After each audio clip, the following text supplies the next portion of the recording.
दोस्तों, ये बहुत ही पुरानी कहानी है। बहुत समय पहले की बात है। एक राज्य में एक राजा रहता था, राजा राजबेल। राजा राजबेल के दो बेटे थे। बड़ा बेटा का नाम था कार्तिक और छोटा बेटा का नाम था कुमार। कार्तिक और कुमार दोनों के बीच में आपस में कभी भी जमता नहीं था। बड़ा बेटा कार्तिक छोटे बेटे कुमार से थोड़ा सा कमजोर था। इसीलिए कुमार अपने पिताजी राजबेल को अगले राजा होने के लिए दावा करता था, क्योंकि वो बहुत ही ताकतवर था, जबकि कार्तिक उससे बहुत ही कमजोर था। राजा राजबेल इन दोनों की झगड़े से बहुत ही परेशान थे। उन्हें समझ में नहीं आ रहा था कि आखिर वो किस बेटे को अपनी राज संभालने के लिए देंगे। बड़ा बेटा कार्तिक शरीर से कमजोर तो था, लेकिन दिमाग से वो बहुत ही तेज था, जबकि छोटा बेटा कुमार वो ताकतवर और बलशाली था। युद्ध भूमि में अच्छे राजा को वो पछाड़ सकता था। राजा राजबेल बहुत ही संकट में पड़ गए थे। धर्म के हिसाब से बड़े बेटे कार्तिक को ही राजभार देना चाहिए, मगर एक राजा के हिसाब से असली राजा वही होना चाहिए जो हमेशा प्रजा की हर संकट में उसका सहायता कर सके। राजा राजबेल इन दोनों बेटे की बातें सोच सोच कर हमेशा परेशान रहते थे, और दिन बीतता गया। राजा राजबेल सोच में डूबकर बहुत ही कमजोर पड़ गए थे। राजा का इस तरह का हाल देखने के बाद एक दिन मंत्री राजा के यहाँ जा पहुंचे और राजा को इस संकट से निकलने के लिए एक उपाय बताए। मंत्री की बातें राजा को बहुत ही पसंद आया। तुरंत ही राजा राजबेल अपने दोनों बेटे कार्तिक और कुमार को अपने पास बुलाए और दोनों बेटों को कहने लगे कि मैं तय कर चुका हूँ, आप दोनों में से आखिर में राजा कौन बनेगा। पिताजी के इस तरह का बातें सुनने के बाद दोनों बेटे बहुत ही खुश हो गए, मगर मन में संदेह भी था, क्योंकि राजा कौन बनेगा। राजा राजबेल दोनों बेटों को देखकर कहने लगे, मैं तुम दोनों में से किसी एक को राजा घोषित करने से पहले तुम दोनों का एक परीक्षा लेना चाहता हूँ। इस परीक्षा में जो भी विजयी होगा अगली राजा वही बनेगा। दोनों बेटे कार्तिक और कुमार पिताजी के बात मान गए। राजा राजबेल दोनों बेटे को कहने लगे, परीक्षा ये है कि आप दोनों जंगल में बिना अस्त्र शस्त्र और बिना किसी सहायता के अपने घर बनाकर 15 दिन तक जंगल में रहना पड़ेगा। 15 दिन तक जंगल में रहने के बाद आप राज्य में पधार सकते हैं। कार्तिक और कुमार दोनों को पता था पिताजी की ये शर्तें बहुत ही कठिन होने वाला है, क्योंकि वो जिस जंगल के बारे में बात कर रहे थे वो जंगल बहुत ही खतरनाक था, और बिना अस्त्र शस्त्र बिना किसी के सहायता के बगैर जंगल में 15 दिन रहना बहुत ही मुश्किल था। चाहे जो भी हो, अगर राजा बनना है तो पिताजी की ये शर्त मानना ही पड़ेगा। दोनों भाई पिताजी के शर्त मानकर अगले ही दिन सुबह खाली हाथ जंगल की ओर रवाना हो गए। दोनों भाई के बीच में संबंध अच्छा नहीं था, इसीलिए दोनों भाई जंगल के अलग अलग दिशा पर जाने लगे, और दोनों भाई बहुत ही मेहनत करने के बाद जंगल के सारे लकड़ियों को उठाकर खुद के लिए घर बनाने लगे। इस तरह से 2 दिन बीत चुका था। दोनों भाई अपने अपने घर पर बहुत ही आराम से रह रहे थे। दोनों भाई सुबह सुबह उठकर जंगल में घूम घूम कर खाने की तलाश करते थे, और जो भी खाना मिलता था वो लेकर आकर घर में खाते थे। उस जंगल के बीचों बीच एक इच्छाधारी नागिन रहती थी। वो नागिन अपनी इच्छा के अनुसार किसी का भी रूप धारण करके जंगल में घूमती थी, और जंगल में उसके सामने जो भी आता था उसको अपने बस में करके उसे अपना भोजन बना देती थी। एक दिन नागिन जंगल में घूम रही थी कि अचानक उसकी नज़र जाकर कुमार के ऊपर पड़ी। कुमार को देखते ही नागिन पागल हो गई। इतना खूबसूरत राजकुमार वो अपनी जिंदगी में आज तक कभी भी नहीं देखी थी। कुमार दिखने में बहुत ही खूबसूरत और ताकतवर भी था। कुमार को अपना बनाने के लिए नागिन बहुत ही खूबसूरत दिव्य सुंदरी का रूप धारण कर ली, और एक पेड़ के नीचे बैठकर जोर जोर से रोने लगी। किसी औरत की रोने की आवाज़ सुनकर कुमार बहुत ही हैरान हो गया। उसे समझ में नहीं आ रहा था कि इतने घने जंगल पर किसी औरत की रोने की आवाज़ कहाँ से आ रही है।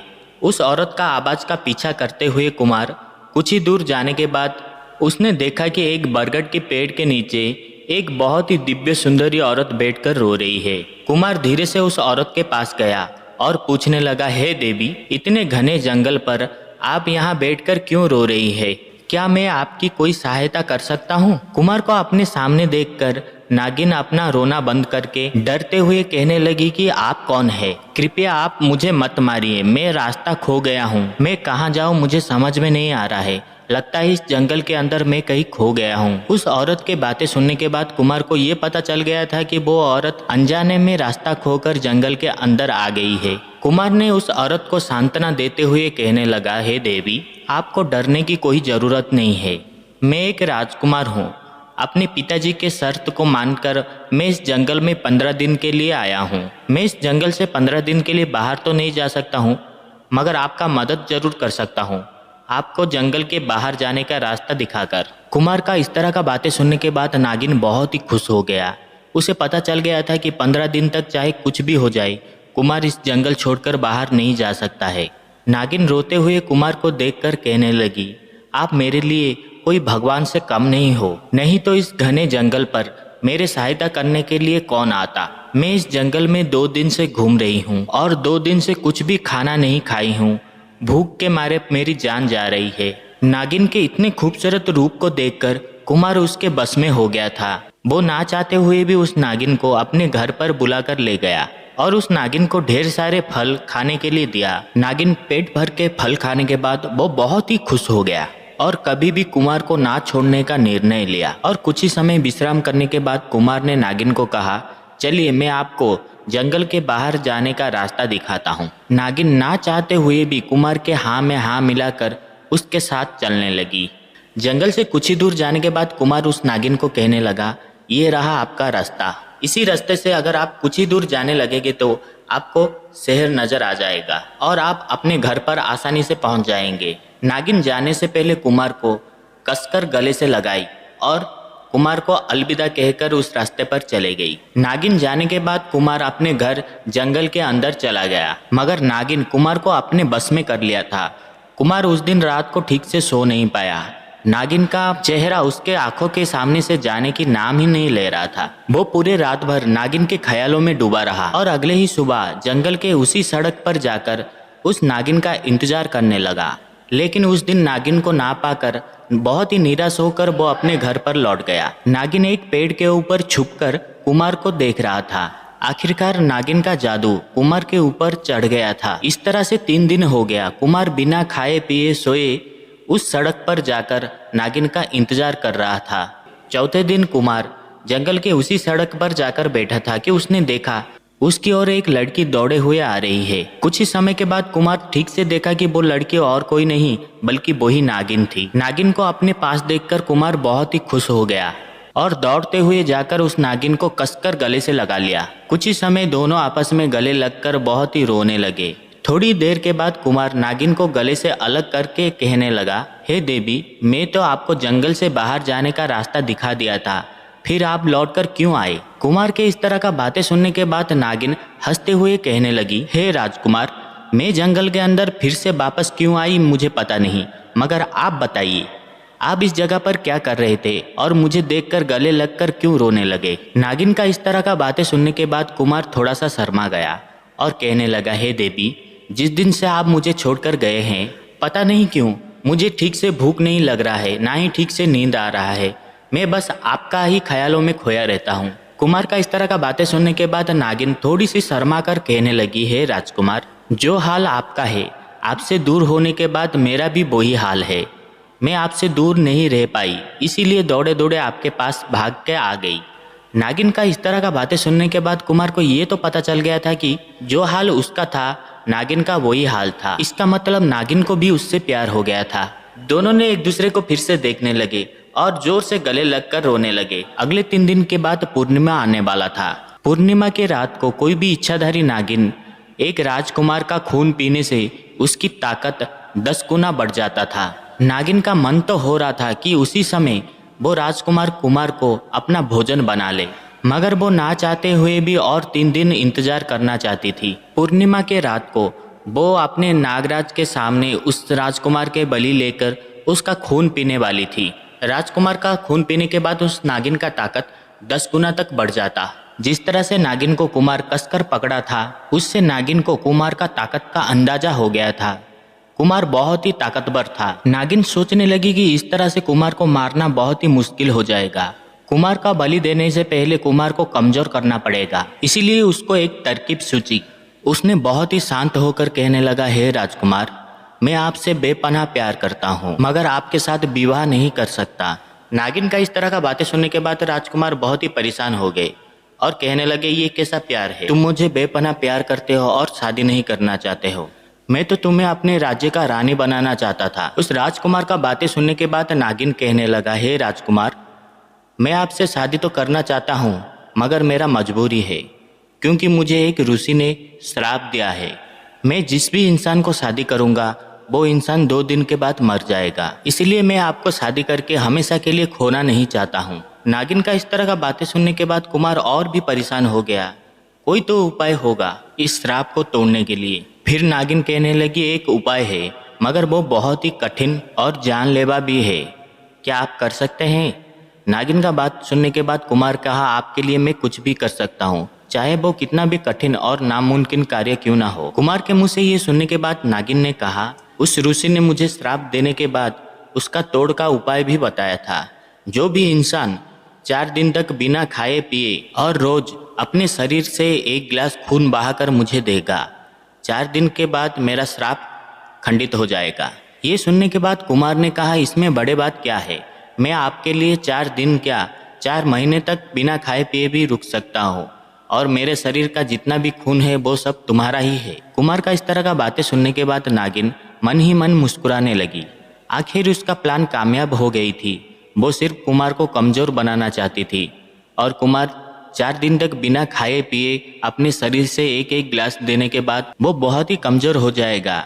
ये सोचते ही नागिन बहुत ही मन मुस्कुराने लगी और कहने लगी, है राजकुमार, मुझे पता थी कि मैं किसी गलत इंसान को प्यार नहीं करती हूँ। आप ही मेरे जीवन साथी बनेंगे।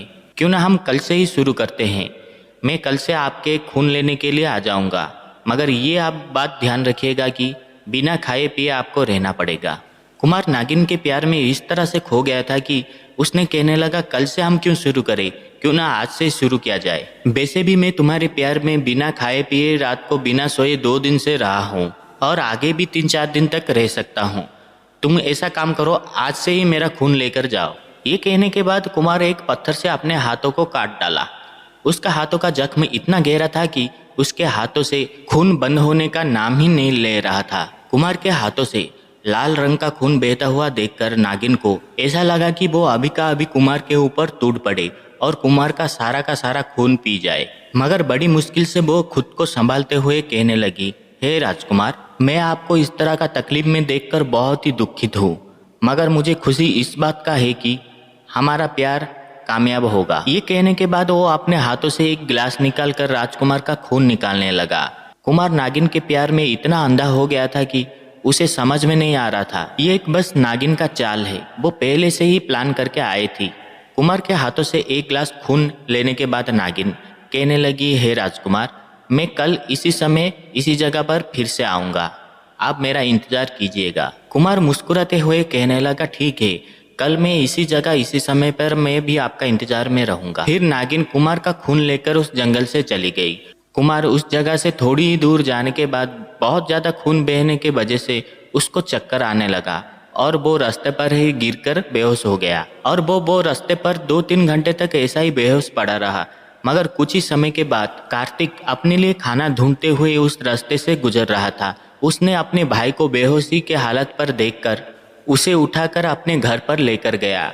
अपने ही भाई के हाथ में इतना गहरा चोट देखकर उसका इलाज भी किया। देखते ही देखते शाम हो गया था। अभी कुमार को होश भी आ गया था। उसने उठकर देखा कि वो अपने भाई के घर पर था और उसके सामने उसका बड़ा भाई बैठकर उसका ध्यान रख रहा था। वो उसके मदद के लिए अपने बड़े भाई का शुक्रिया अदा तो करना चाहता था, मगर कुमार कुछ भी नहीं कहा और उठकर बैठ गया। कुमार को उठकर बैठे हुए देखकर कार्तिक ने कहा, हे भाई, तुम्हारा यह हालत किसने किया? किसमें इतना हिम्मत आ गया? और तुम दिखने में भी बहुत ही कमजोर लग रहे हो, बात क्या है? कुमार अपने भाई को सब कुछ सच सच बताना तो चाहता था, मगर उन दोनों में अच्छी से जमती नहीं थी, इसीलिए उसने अपने भाई को कुछ भी नहीं बताया। सिर्फ कहने लगा कि ये कुछ भी नहीं है, मैं ठीक तो हूँ और आपको कोई ज़रूरत नहीं है मेरे ध्यान रखने के लिए, मैं खुद का ख्याल रख सकता हूँ। ये कहते ही गुस्से से कुमार वहाँ से चला गया अपने घर की ओर। कुमार का इस तरह का व्यवहार कार्तिक को कुछ समझ में नहीं आ रहा था। कार्तिक बहुत ही चालाक और ज्ञानी इंसान था। उसे समझ में आ गया था कि उसका भाई जंगल में बहुत ही मुसीबत में पड़ गया है। चाहे कुछ भी हो, राजा कोई क्यों ना बने, वो अपने भाई का साथ छोड़ने वाला में से नहीं था। कार्तिक ने छुपके से कुमार के घर के बाहर एक पेड़ के नीचे रहकर कुमार के ऊपर नजर रखने लगा। वो हर हाल में अपने भाई का रक्षा करना चाहता था और देखते ही देखते आधी रात हो गया। उसने देखा कि अचानक उसके भाई के घर की ओर एक बहुत ही खूबसूरत सी औरत जा रही है और वो औरत देखते ही देखते एक बड़ी सी इच्छाधारी नागिन में बदल गई। वो नागिन उसके भाई के घर की ओर चलने लगी। कुमार का बहुत सारा खून बह जाने के वजह से वो बहुत ही कमजोर हो गया था और वो अपने बिस्तर से उठ नहीं पा रहा था। कुमार देखा कि उसके घर के अंदर एक बड़ा सा सांप आ रहा है और वो सांप आकर कुमार को अपने शरीर से जोर से कस लिया था और धीरे धीरे करके कुमार के हाथों से जो खून बह रहा था उसको पीने लगा। नागिन को कुमार का खून बहुत ही पसंद आया था। वो ना चाहते हुए भी अगली सुबह तक इंतजार नहीं कर पा रही थी, इसीलिए उसने नागिन का रूप धारण करके कुमार का खून पीने के लिए उसके घर तक पहुंच गई थी। नागिन ने कुमार का थोड़ी सी खून पीने के बाद उसको छोड़कर वहां से निकल गई और जंगल के अंदर चले गई। ये सब एक पेड़ के नीचे बैठकर कार्तिक देख रहा था। उसे समझ में नहीं आ रहा था कि आखिर हो क्या रहा है। पूरे कहानी को जानने के लिए कार्तिक छुपके से उस नागिन का पीछा करने लगा और थोड़ी दूर ही जाने के बाद उसने देखा कि वो नागिन एक गुफा के अंदर चला गया था। उसने भी उस नागिन का पीछा करते हुए उस गुफा के अंदर घुस गया और उसने देखा कि वो नागिन गुफा के अंदर एक बड़ा सा सांप का मूर्ति के पास खड़ी होकर कह रही थी, हे नागराज, बस और 3 दिन का इंतजार कीजिए, मैं आपको मेरे शक्ति से जीवित कर दूंगा। 3 दिन के बाद पूर्णिमा का रात आने वाला है।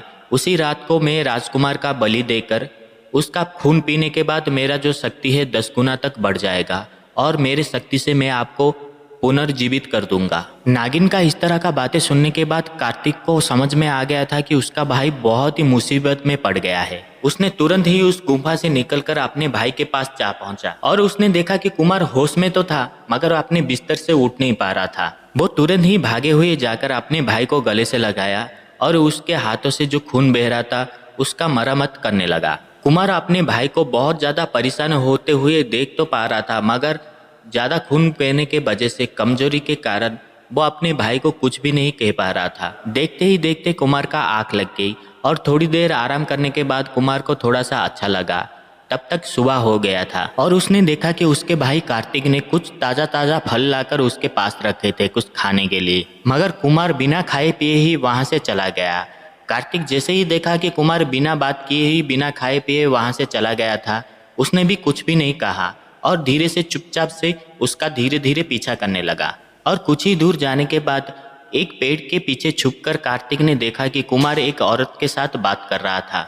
ये औरत और कोई नहीं वो ही नागिन थी और उसने देखा कि वो नागिन अपने भाई के वही हाथों से खून निकालकर एक ग्लास में भरकर लेकर चली गई और कुमार कमजोरी के कारण वहां से चुपचाप जाकर अपने घर में लेट गया।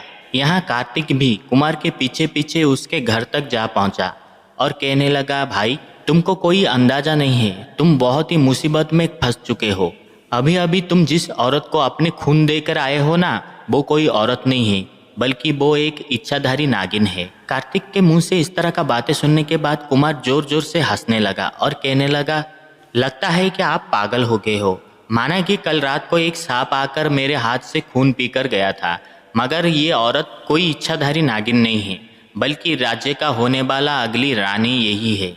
कार्तिक के कितने भी समझाने के बाद भी कुमार समझने के लिए तैयार नहीं था, इसलिए कार्तिक को एक तरकीब सूझी। उसने कहने लगा, ठीक है भाई, मैं तुमको एक बात बताता हूँ, अगर तुमको मेरे ऊपर भरोसा नहीं है तो आज रात को वो नागिन तुम्हारा खून पीने के लिए जरूर आएगी, तुम अपने आंखों से खुद ही देख लेना। कुमार ने अपने बड़े भाई को गलत साबित करने के लिए कहने लगा, ठीक है, आज रात को देखते हैं। जैसे ही रात हुआ, कार्तिक ने अपने चालाकी से एक केले के पेड़ को काटकर उसको कुमार के बिस्तर के ऊपर लेटा दिया और उसके ऊपर कुछ चादर भी डाल दिया। दोनों ही भाई मिलकर एक पेड़ के पीछे नागिन का इंतजार करने लगे। कुछ ही रात होने के बाद कुमार देखा कि एक औरत उसके घर की ओर जा रहा था। वो औरत और कोई नहीं था बल्कि वही औरत थी जिसे वो प्यार करता था।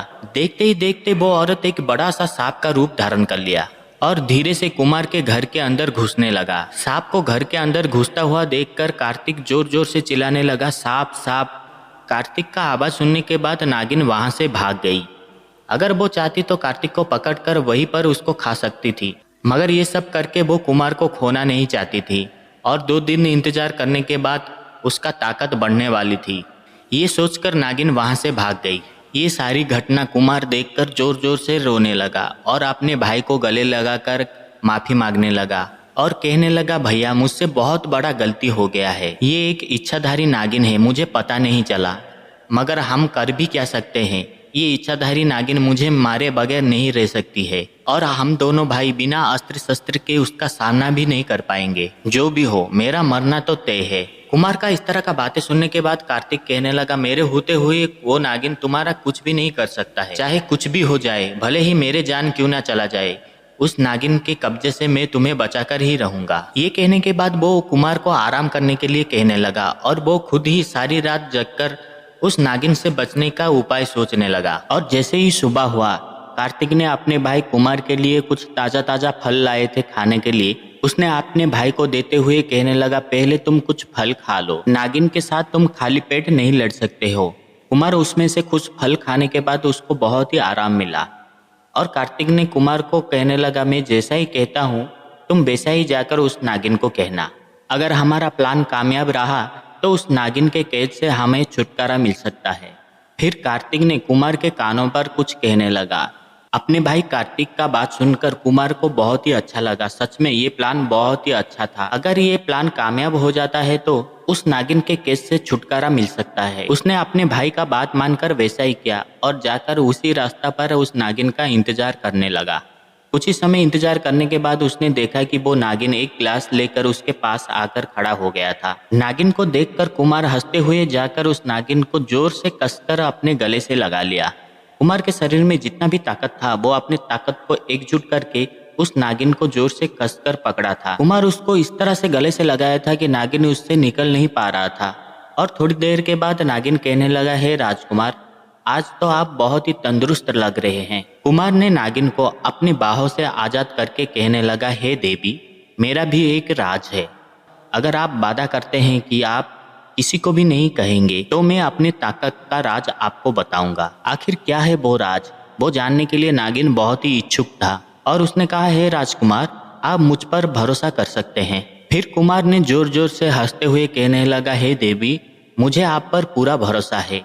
मेरे पास एक ऐसा जादुई बोतल है जिससे मैं जो चाहूंगा वो कर सकता हूँ और उस बोतल की मदद से मेरा ताकत दूसरों से 100 गुना बढ़ जाता है। ये बात सुनते ही नागिन को कुमार के बातों पर भरोसा नहीं हुआ। अगर सचमुच ऐसा कोई जादुई बोतल है तो उसे पाने के लिए वो नागिन कुछ भी करने के लिए तैयार था। फिर नागिन थोड़ी सी मुस्कुरा कर कहने लगी, हे राजकुमार, जरूर आप मेरे साथ मजाक कर रहे हैं, ये तो नामुमकिन है। नागिन का बात सुनने के बाद कुमार कहने लगा, ठीक है देवी, मैं अभी का अभी आपका संदेह दूर कर देता हूँ। ये कहते ही उसने अपने कमर से एक छोटा सा बोतल निकाला और उस बोतल को अपने हाथों पर पकड़कर जमीन से एक पत्थर को उठाया और उस पत्थर को अपने हाथों पर लेकर कहने लगा, हे पत्थर, सच में अगर मुझ में कोई ताकत है तो तुम्हारे अंदर जान आ जाएगा। ये कहते ही उस पत्थर को वो दूर एक बरगद के पेड़ के पीछे फेंक डाला। उस बरगद के पेड़ के पीछे कार्तिक छुपा हुआ था। जैसे ही कुमार ने उस पत्थर को फेंका तो कार्तिक उस बरगद के पेड़ के पीछे से बाहर निकल कर आया और आकर वो कुमार को हाथ जोड़कर कहने लगा, हे राजकुमार, आपकी वजह से मैं एक पत्थर से एक इंसान बन गया हूँ, आपका बहुत बहुत शुक्रिया। ये सब देखने के बाद नागिन चौंक गया। उसे लग रहा था सचमुच उस बोतल में कोई ताकत है, वरना एक पत्थर देखते ही देखते एक इंसान कैसे बन सकता है। अगर उसे वो जादुई बोतल मिल जाता तो उसे बहुत ही फायदा होने वाला था। उसे कुमार को मारने के लिए पूर्णिमा के रात तक इंतजार करना नहीं पड़ता और एक ही झटके में वो नागराज के मूर्ति में जान फूंक सकता था। उसकी ताकत 10 गुना नहीं बल्कि उस बोतल की मदद से 100 गुना बढ़ने वाली थी। ये सोचते ही नागिन ने कुमार को कहने लगा, हे राजकुमार, अगर आप बुरा ना मानोगे तो क्या मैं इस बोतल को छू कर देख सकता हूँ? नागिन का बात सुनने के बाद कुमार हंसते हुए कहने लगा, क्यों नहीं, मेरे बाद इस बोतल का ख्याल रखने वाले आप ही तो है। ये कहते हुए कुमार ने नागिन को उस बोतल को सौंप दिया। जैसे ही नागिन ने उस बोतल को पकड़ी तो वो जोर जोर से हंसने लगी और देखते ही देखते वो एक बड़े से विशालकाय सांप में परिवर्तन हो गई। नागिन अपने असली रूप में आकर कहने लगी, हे राजकुमार, आप मेरे असलियत के बारे में जाने बगैर ही आप आपने जादुई बोतल मुझे दे दिया। कुमार नागिन का असली रूप देखने के बाद उसे कोई भी फर्क नहीं पड़ रहा था, बल्कि वो जोर जोर से हंसने लगा। कुमार को इस तरह से जोर जोर से हंसते हुए देखकर नागिन को समझ में नहीं आ रहा था, आखिर राजकुमार मुझे देखकर डरने के बजाय इस तरह से जोर जोर से हंस क्यों रहे हैं। नागिन ने कुमार को पूछने लगा, हे राजकुमार, आप हंस क्यों रहे हैं? कुमार ने नागिन को देखते हुए कहा, हे देवी, शायद आपको पता नहीं है कि मेरे पास बहुत सारी शक्तियां हैं, जिसके मदद से मुझे पहले से ही ज्ञान था कि आप एक इच्छाधारी नागिन हो और आप सब ये जो भी कर रहे हैं वो बल्कि आपने नागराज को जीवित करने के लिए सब कर रहे हैं। आप मेरे हाथों से ये जादुई बोतल नहीं लिए हो, बल्कि मैं खुद ही अपने मर्जी से आपको ये जादुई बोतल दिया हूँ ताकि आप इस जादुई बोतल के सहायता से अपने नागराज को जीवित कर सके। कुमार का इस तरह का बातें सुनने के बाद नागिन बहुत ही चौंक गई। अब नागिन को सचमुच ये लग रहा था कि कुमार के पास हो ना हो कोई दिव्य शक्ति जरूर है। इसलिए नागिन ने हाथ जोड़कर कहने लगा, हे राजकुमार, आप सब कुछ जानते हुए भी मेरे साथ देने लगे। कृपया आप मुझे इस जादुई बोतल को कैसे इस्तेमाल करते हैं वो भी सिखा दीजिए, ताकि इसके मदद से मैं अपने नागराज को जीवित कर सकूं। कुमार ने हंसते हुए नागिन को कहा, हे देवी, इस जादुई बोतल की ताकत पाने के लिए आपको इस जादुई बोतल के अंदर जाना होगा। ये जादुई बोतल अपने आप में एक बहुत ही बड़ा जादुई खजाना है। जो भी इसके अंदर जाएगा उसके अंदर वो सारा खजाना अपने आप ही समा जाएगा और उसके अंदर 100 गुना ताकत आ जाएगा, जिसके मदद से इस जादुई बोतल का इस्तेमाल वो कर सकता है। मगर मुझे लगता है कि आपसे ये नहीं हो पाएगा, क्योंकि आप एक बहुत ही बड़ा विशालकाय नागिन हो। कुमार के बातें सुनने के बाद नागिन कहने लगा, हे राजकुमार, शायद आपको पता नहीं है, मैं एक इच्छाधारी नागिन हूँ। मैं अपने मर्जी से किसी का भी रूप धारण कर सकता हूँ। और वो नागिन देखते ही देखते एक छोटे से सांप का रूप धारण कर लिया। फिर बड़ी ही मुश्किल से उस नागिन ने उस बोतल के अंदर घुस गई। जैसे ही नागिन ने उस बोतल के अंदर गई तो कुमार ने अपनी पूरी ताकत लगाकर उस बोतल का ढक्कन बंद कर दिया। इस तरह से दोनों भाई अपनी ताकत और अकल का इस्तेमाल करके उस इच्छाधारी नागिन को बोतल में कैद कर लिए और उसी जंगल में 15 दिन होने तक दोनों भाई मिलकर एक साथ रहने लगे। जैसे ही 16वां दिन हुआ, दोनों भाई मिलकर अपने घर को लौट गए। महाराज राजबल ने अपने दोनों बेटे को सही सलामत देखकर बहुत ही प्रसन्न हुआ और कहने लगे, आप दोनों खुद ही निर्णय लीजिए कि अगले राजा कौन बनेगा। इस बार दोनों भाई का विचार बदल गया था।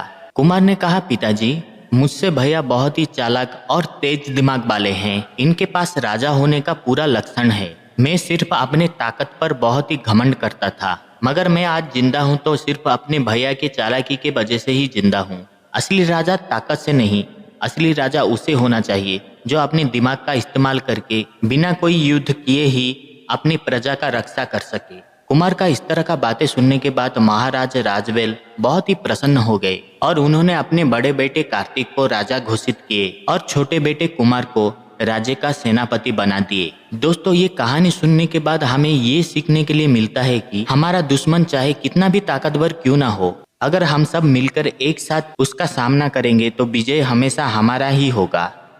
एकता में ही ताकत है। दोस्तों, ये कहानी अगर आप लोगों को पसंद आया तो प्लीज इस वीडियो को एक लाइक और हो सके तो चैनल को एक प्यारा सा सब्सक्राइब जरूर कर दीजिएगा। आज के लिए बस इतना ही।